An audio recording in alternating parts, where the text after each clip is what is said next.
तुमचा जो प्रश्न होता मुलांचा आणि मुलींचा, आम्ही जाऊन बघितलंय. 70% काम तुमचं एकदम ओके झालेले राहिलेले. 30% कलर असेल, थोडासा काही आणखी दुसरा असेल, तो पण सर लोक स्टाईल फरशीचा विषय जो असेल ते पण लवकरात लवकर तुमचा मिटणार आहे. आणि पाण्याचा जो प्रश्न आहे, जी टाकी तुम्हाला सध्या जी स्वच्छ करून ठेवलेली आहे त्याच्यामध्ये ब्लिचिंग पावडर आणि जीवन ड्रॉप याचं मिश्रण करून तुम्हाला स्वच्छ पाणी प्यायला भेटणार आहे. आणि लवकरच शिक्षकांचं म्हणणं आहे की 1-2 महिन्यामध्ये तुम्हाला फिल्टर पाणी उपलब्ध करून देण्यात येईल. आणि आणखी एक विशेष सूचना अशी आहे मुलांना की कृपया ज्यावेळेस तुम्ही शाळेत येतात, हा जो रस्ता आहे आपला सगळ्यात वेगवान वागणारा रस्ता आहे आणि तुम्ही रस्त्याने चालताना कुठल्या तरी एक साईडला चाला, जेणेकरून कुठलाही अपप्रकार घडणार नाही.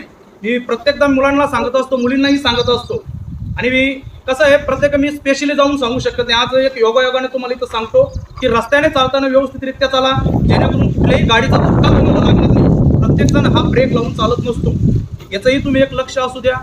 आज शाळेचा जो पाण्याचा प्रश्न होता, आपले शाळेचे जे शिपाई म्हणून काम करत असतात राजू भाऊ यांना मी खूपदा बघितलेलं आहे की शाळेचा जो टाइम पिरियड असतो तुमचा, जो 10 ते 4 या टाइम पिरियडच्या व्यतिरिक्त पण खूपदा मी यांना ग्राउंडवरती बघितलेलं आहे काम करत असतो. ठीक आहे, छोटासा भाग वेगळा असू शकतो, त्यापैकी आपला काही त्याचा विरोध नाही त्यांना, पण त्यांनी त्यांच्या विहिरीचं पाणी मुलांना पिण्यासाठी दिलंय.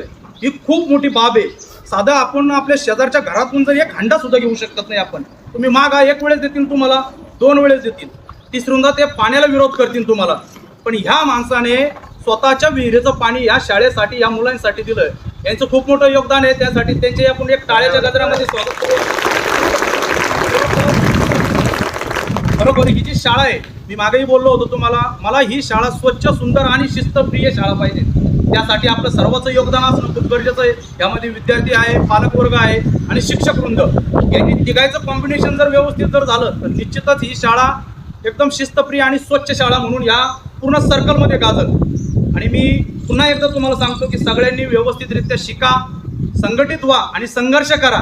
संघर्ष असा वायपट संघर्ष नका करू. जिथं खरोखर बोलण्याची गरज आहे तिथं खरंच बोला आणि शिक्षित होऊन मोठे ऑफिसर बना, नोकरी पाण्याला लागा. आणि ह्या शाळेचं नाव प्रत्येक ठिकाणी घेत चला की मी ह्या शाळेतून शिकलेला विद्यार्थी आणि विद्यार्थिनी आहे. एवढं बोलून मी सांगतो.